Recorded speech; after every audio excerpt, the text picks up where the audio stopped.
Chapter 4 by Mary Shelley. One of the phenomena which had particularly attracted my attention was the structure of the human frame, and indeed any animal endued with life. Whence, I often asked myself, did the principle of life proceed? It was a bold question, and one which has ever been considered as a mystery. Yet with how many things are we upon the brink of becoming acquainted if cowardice and carelessness did not restrain our inquiries? I revolved these circumstances in my mind and determined thenceforth to apply myself more particularly to the branches of natural philosophy which relate to physiology. Unless I had been animated by an almost supernatural enthusiasm, my application to the study would have been irksome and almost intolerable.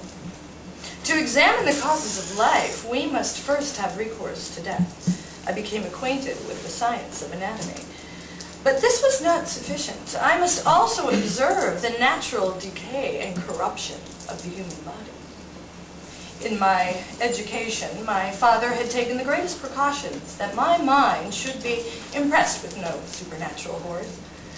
I do not ever remember to have trembled at the tale of superstition or to have feared the apparition of spirits. Darkness had no effect upon my fancy, and a churchyard was to me merely a receptacle of bodies deprived of life, which, from being the seat of beauty and strength, had become food for the worm. Now I was led to examine the cause and progress of this decay, and forced to spend days and nights in vaults and charnel houses. My attention was fixed upon every object, the most insupportable to the delicacy of the human feelings. I saw how the fine form of man was degraded and wasted. I beheld corruption of death succeed to the blooming cheek of life. I saw how the worm inherited the wonders of the eye and brain. I paused, examining and analyzing all the minutiae of causation as exemplified in the change from life to death and death to life, until from the midst of this darkness a sudden light broke in upon me, a light so brilliant and wondrous, yet so simple that I became dizzy with the immensity of the prospect which it illustrated. I was surprised that among so many men of genius who had directed their inquiries towards the same science, that I alone should be reserved to discover so astonishing a secret. Remember, I am not recording the visions of a madman. The sun does not more certainly shine in the heavens than that which I now affirm to be true. Some miracle may have produced it, yet the stages of discovery were distinct and probable. After days and nights of incredible labor and fatigue, I succeeded in discovering the cause of generation and life. Nay, more, I became myself capable of bestowing animation upon lifeless matter.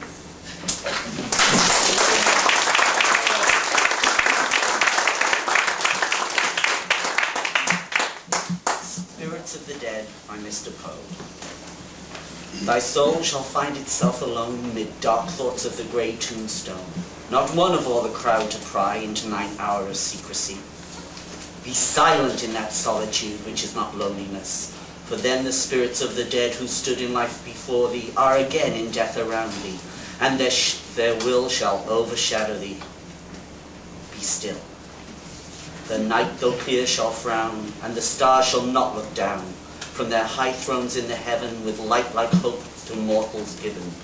But their red orbs without being to thy weariness shall seem as a burning and a fever which would cling to thee forever. Now are thoughts that thou shalt banish, now are visions near to vanish, from thy spirit shall they pass no more. Like dewdrop from the grass, the breeze, the breath of God is still, and the mist upon the hill, shadowy, shadowy, yet unbroken, is a symbol and a token. How it hangs upon the trees, a mystery of mysteries.